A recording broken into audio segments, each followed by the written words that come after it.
From players like Cedric Alexander and Justice Hurt to Tadion Lott, Friday Night Tykes was absolutely littered with youth football talent. Friday Night Tykes had so many youth football stars, so where exactly are these players now? Well, to start, first up is Debut Johnson, Friday Night Tykes' most dominant player who was ginormous and was the fastest player on the entire show. And Debut Johnson was the best quarterback on Friday Night Tykes as he was an extremely good passer and also an extremely good dual threat runner that carried the San Antonio Outlaws. And yes, Debut Johnson was the entire San Antonio Outlaws team, as just listen to what Coach Fred Taylor said to him. You gotta put something in your head to make it click to say, man, I'm gonna put the team on my back and I'm gonna win this game for us if I have to.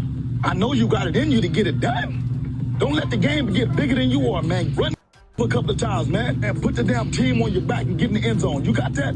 Don't stop till you get in the damn end zone, man. And this was absolutely crazy. And following this, Debut Johnson would go on to attend Veterans Memorial High School, where he played a year of JV football. And after this rise, CC Debut Johnson would go on to attend Clemens High School in Schertz, Texas. And he made varsity as a sophomore there, but sadly tore his ACL in his sophomore season and then didn't play very much in his junior season. However, he now grew to be 5'11", 175 pounds and switched to receiver. And just look how easily he transitioned, as he was an extremely good receiver, but was sadly ranked as a 0-star recruit and was not even ranked in the 2021 recruiting class. And Johnson had no Division I college football offers, but did get an offer from Bethany College. Despite this though, he went on to play a year of college football at Blinn College, but never recorded a single statistic. And next up, just after him, is Andrew Maldonado, the Friday Night Tykes' biggest, strongest, and best receiver on the entire show. And Andrew Maldonado and Jeremy Durant formed the scariest duo on Friday Night Tykes, as they were dominant and carried the Mission Mustangs. The two were absolutely unstoppable and both went on to attend Mission High School in Mission, Texas. And Andrew Maldonado continued to be a very good football player, but his growth kind of stopped as he only stood at 5'11", 220 pounds. So Andrew Maldonado played running back, receiver, and middle linebacker for Mission High School. And Andrew actually made varsity as a freshman and began to see playing time. And then after this, in his sophomore season, he had a breakout year with 185 receiving yards while also adding 332 rushing yards. He was an amazing player for Mission, as he was an extremely good dual threat, being both a great running back and also a great receiver. As in his high school career, he played in 25 games and had over 1,500 all-purpose yards. Sadly though, despite this, he'd be a 0-star and wasn't even ranked in the 2022 college football recruiting class, and he had no Division I college football offers. So instead of playing college football, he decided to join the MMA, where he's currently 1-0 and ranked in the top 10,000 in North America. And just after him, we have Dalton Brooks, fastest player who dominated for the Yoakum Outlaws. And together, Dalton Brooks and Douglas Big Daddy Brooks formed the scariest brother duo on Friday Night Tykes and could not be stopped on the football field. Dalton was the speed and Douglas was the pure strength and muscle, and this followed them both throughout their football careers as they would go on to attend Shiner High School. And in high school, Dalton Brooks would play varsity all 4 seasons, being both a running back and a safety. And he actually ended up being the bigger of the brothers, as he stood at 6'1", 187 pounds playing running back. And to go along with this, Dalton Brooks was also extremely athletic, as he was a great track runner, running a 4.5 40-yard dash, had a 32-inch vertical, and a 405-pound deadlift. And he helped Shiner win a state championship, which ultimately allowed him to become a 4-star recruit and the 93rd best overall player in the 2023 recruiting class. And he'd offer some schools such as Georgia, Auburn, and Alabama, but ultimately decided to commit to play for the Texas A&M Aggies. And he actually immediately got to play defensive back for Texas A&M in his true freshman season there, racking up 18 total tackles. And following this, he got to start for the Aggies in 2024, where he racked up 59 total tackles and interceptions and 2 pass defenses, as he's now expected to be a top SEC player next year. And then next up, we have Andrew Makuba, Friday Night Tykes star player for the Austin Steelers. And Andrew Makuba constantly came up clutch for the Austin Steelers on Friday Night Tykes every time Cedric Alexander eventually left the game. He was extremely underappreciated, as he dominated as both a receiver and a defensive player. And following this, he would go on to attend LBJ Early High School in Austin, Texas. And he blossomed into a pretty big player, standing at 6 feet, 185 pounds, playing both receiver and safety. And in his 2 years there as a receiver, he racked up over 1,000 receiving yards and 15 touchdowns, but was dominant on the defensive side, racking up 80 tackles and 6 interceptions. This ultimately allowed Makuba to become a 4-star recruit and the 167th best overall player in the 2021 recruiting class. And he had 35 Division I offers from schools such as Auburn, Arizona, and Alabama, but ultimately decided to commit to play for Clemson. And he would go on to immediately start for Clemson and was flat out dominant in his 3 years with the Tigers there, being named a 3rd-team All-ACC selection and the ACC Defensive Rookie of the Year. Following this though, he entered the transfer portal as a 4-star transfer and the 29th best overall player, ultimately transferring to play for Texas. And Andrew was even more flat out dominant in his 1 year with the Longhorns, as he had 5 interceptions and 69 total tackles, which allowed him to be picked in the 2nd round of the 2025 NFL draft by the Eagles. And following him, we have Gavin Harris, Friday Night Tykes star player Gavin Harris, who carried the 210 Outlaws. As Gavin Harris was the do-it-all guy for the Outlaws, helping them to reach the Typhoid Championship on Friday Night Tykes, as he played both running back and defensive back. However, he wasn't as versatile in high school, as he grew to be a 6'3", 200-pound tight end. And Gavin Harris would go on to attend Judson High School, where he became a very solid tight end for them, racking up over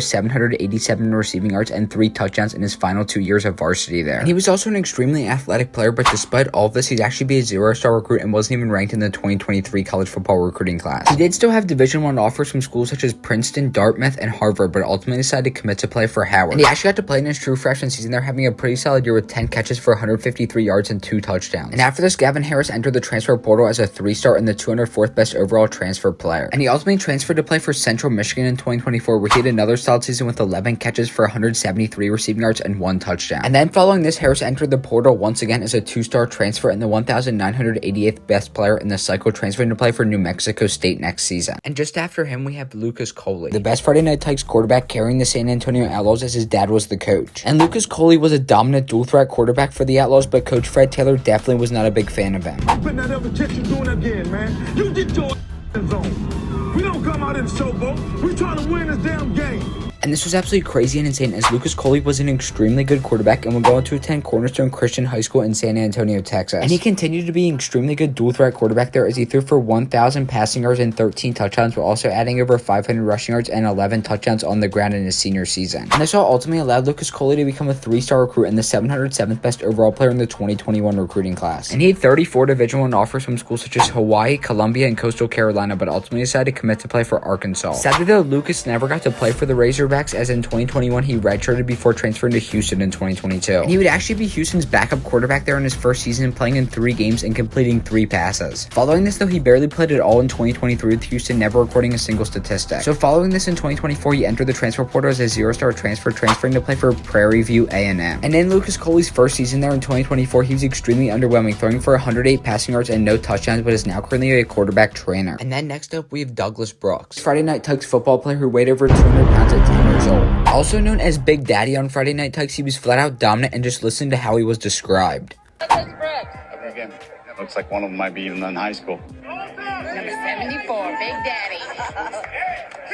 Yep. Biggest player. Yeah, that's what we call him, Big Daddy. And Douglas Big Daddy Brooks was a literal cheat code with a rare combination of both size and speed. I mean, come on Friday Night Tykes, he literally looked like he was straight out of Monsters Inc., as it took at least 5 players to tackle him. This followed him throughout his football career, as he would go on to attend Shiner High School in Shiner, Texas, as he would go on to play both defensive line and fullback for Shiner High School, going viral for this monstrous stiff arm. However, he really wasn't that big anymore, as he only stood at 6 feet, 265 pounds, but was an extreme athlete. He had insane athletic numbers, but despite this would be a 0-star recruit and wasn't even ranked in the 2022 college football recruiting class. He did, however, have offers from schools such as UTSA, Houston, and Army, but ultimately decided to commit to play for Texas A&M Kingsville. And Douglas Brooks just finished up his 3rd season of Division II college football at Texas A&M Kingsville, where he's been extremely underwhelming, only making 18 total tackles. And just after him, we have Fatu Makuba, the Friday Night Tykes football player who went viral for his grandma hilariously telling the coach to run him. So meet Fatu Makuba and just listen to what his grandma hilariously says. Come on, you. I ain't paying no $160 for this mess.